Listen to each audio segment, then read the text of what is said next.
La direction de l'école veut installer le gouvernement scolaire et doit avant cela organiser les élections des animateurs de ce gouvernement.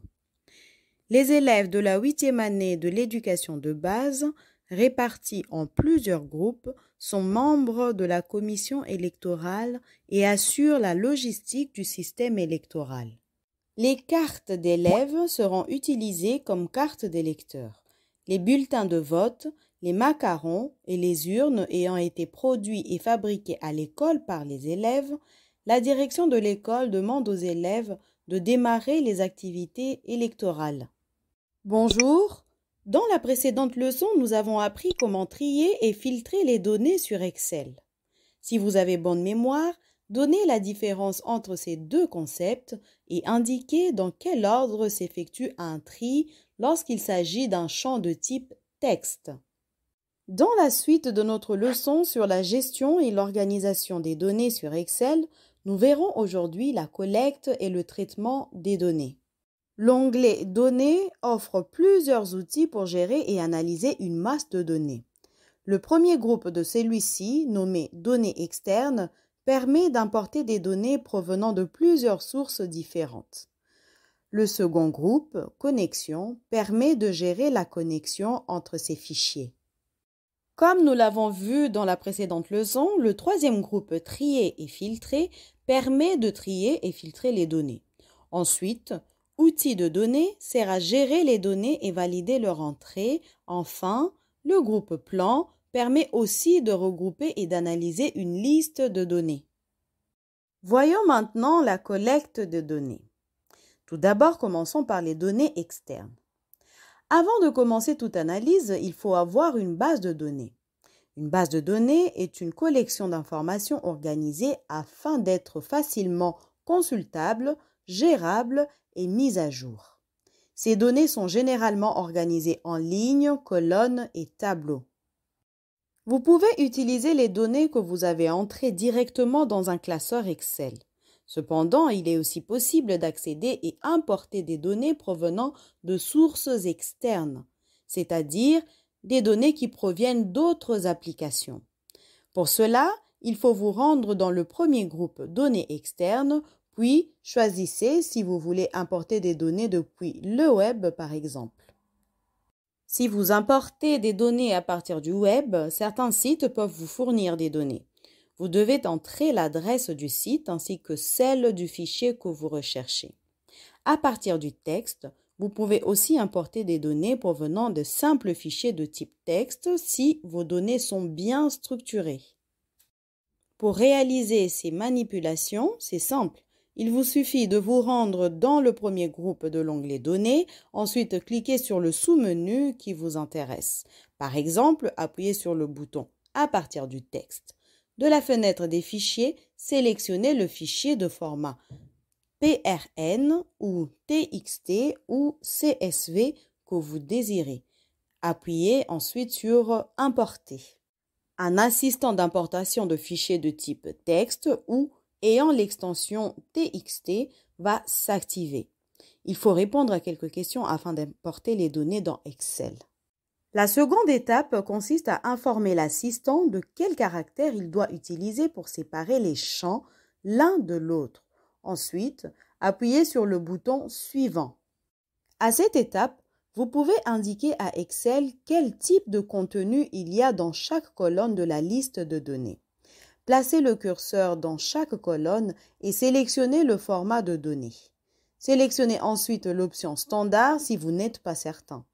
Une fois que vous avez déterminé le type de données que chaque colonne devrait avoir, appuyez sur le bouton Terminer. La dernière étape consiste à déterminer l'endroit où les données seront déposées dans votre classeur. Sélectionnez l'adresse de la cellule de votre choix. Appuyez sur le bouton OK pour terminer. Les données seront importées sur l'une des feuilles de calcul de votre classeur. Vous pouvez ensuite commencer vos analyses. Voyons maintenant le traitement des données.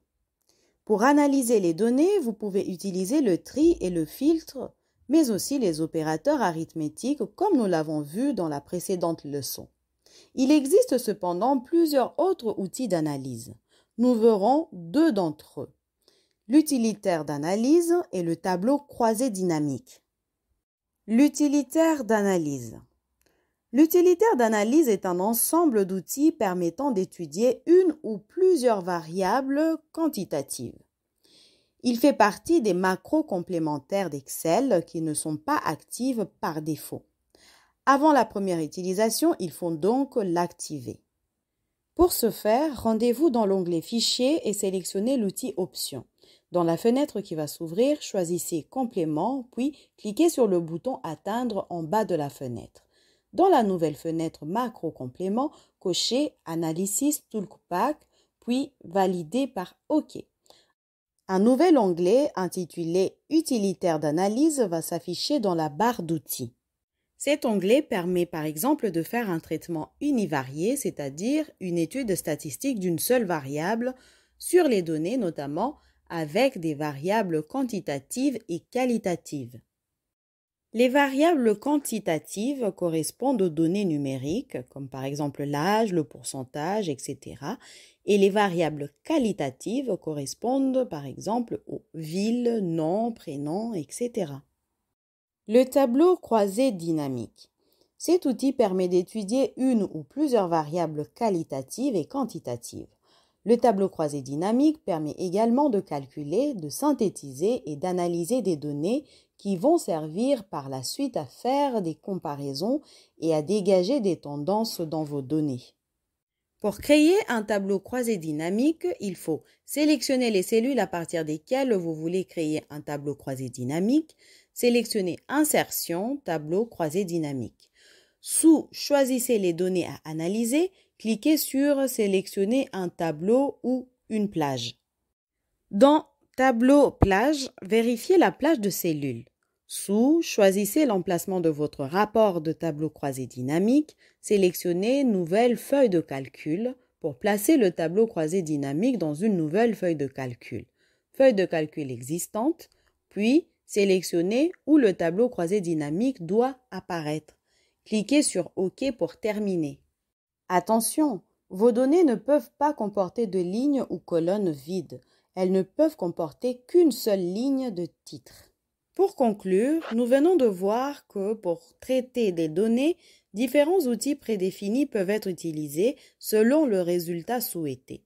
Le tableau croisé dynamique est utilisé pour avoir une vue synthétique de certaines informations. Et si vous désirez créer des analyses statistiques ou techniques complexes, vous pouvez gagner du temps en utilisant l'utilitaire d'analyse. Pour cela, il vous suffit de fournir les données et les paramètres nécessaires à chaque analyse et l'utilitaire utilise les informations macro appropriées pour calculer et afficher les résultats dans un tableau ou graphique. À présent, c'est à vous de répondre à ces questions. Première question, décrire le processus de collecte des données dans Excel. Deuxième question, à l'aide des éléments renseignés dans la situation de départ, organiser les élections des animateurs du gouvernement scolaire. C'est tout pour aujourd'hui. Bon travail et à bientôt!